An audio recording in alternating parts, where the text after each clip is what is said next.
پردیس کی یہ صبح بڑی خاموش ہوتی ہے، نہ چائے کی خوشبو، نہ ماں کی صدا، صرف الارم کی بےرحم آواز جو خوابوں کو دھکیل کر مجھے جگا دیتی ہے۔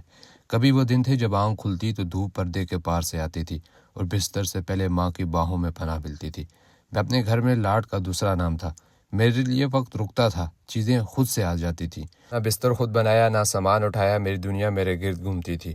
اور آج یہاں تنہا پردیس میں بستر بھی خود سمیٹنا پڑتا ہے، آنکھوں کی نمی بھی خود پہنچنی پڑتی ہے، اور دل کی تھکن بھی کسی کو سنائی نہیں دیتی۔ آج صبح جب دیکھا تو دودھ اور شیمپو کی بوتل ختم تھی، قریب کی پریمیئر شاپ تک گیا تو جسم چل رہا تھا، مگر دل کہیں دور پیچھے، اس چھوٹے سے کمرے میں جہاں زندگی آسان تھی اور محبت بے نام سی مگر مکمل۔ واپس آیا تو ہاتھوں میں تھی کچھ چیزیں اور دل میں تھی ایک چپ، ایک ایسی خاموشی جو چیخنا چاہتی تھی، مگر پردیس میں کوئی سننے والا نہیں ہوتا۔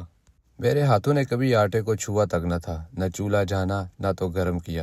میرے لیے کھانے سے زیادہ آسان تھا خاموش رہنا، کیونکہ گھر میں سب کچھ بنا بنایا ملتا تھا۔ مگر اب یہ پردیس ہے، یہاں ناشتہ خود بنانا پڑتا ہے، ہاتھ جلتے ہیں تو جلنے دیتے ہیں، کیونکہ خوابوں کی کوئی ہڈیاں آسانی سے نہیں پکتی۔ آج میں نے لچھے کا پراٹھا بنایا، دل سے، محنت سے، ساتھ میرا وہی دوست تھا بچپن کا، وہی مخلص سا، جو آج بھی میرے ساتھ اسی خلوص سے کھڑا ہے جیسے کل کھڑا تھا۔ ہم دونوں نے مل کر ناشتہ کیا، سادہ سی چائے، پراٹھے کا ذائقہ اور دل میں وہ سکون جو صرف اپنوں کی موجودگی دیتا ہے۔ مگر کہانی یہاں ختم نہیں ہوتی، کیونکہ یہاں صرف کھانا نہیں بنانا پڑتا، بھائی برتن بھی خود دھونے پڑتے ہیں۔ پہلے تو بس پلیٹ ٹیبل پر رکھ دیتا تھا اور پھر کسی کا پیار، کسی کی خدمت اسے چمکا دیتی تھی، لیکن اب ہر چکنائی خود مٹانی ہے، ہر دبا خود صاف کرنا ہے۔ کبھی کبھی یوں لگتا ہے جیسے برتن نہیں دھو رہا، اپنے اندر کے غرور کو گھس گھس کر مٹا رہا ہوں۔ یہ برتن میرے ہاتھ سے نہیں، میری انا سے دھلتے ہیں، اور شاید یہی اصل تعلیم ہے جو کسی یونیورسٹی میں نہیں، زندگی سکھاتی ہے۔ ناشتے کے بعد کام پر جانے کی تیاری کرتا ہوں، دل چاہتا ہے لیٹ جاؤں، لیکن خواب وقت مانگتے ہیں۔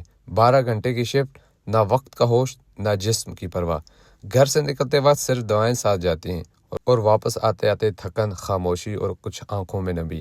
لیکن یہ محنت شاید کل سکون بند کر لوٹے، بس اسی آس پر دن رات کاٹ رہا ہوں۔ شام 7 بجے سائٹ پر پہنچنے کے بعد ڈے شفٹ والوں سے تھوڑی ہیلو آئے، پھر ایک سادہ سا کھانا جو ذائقے سے زیادہ تسلی دیتا ہے۔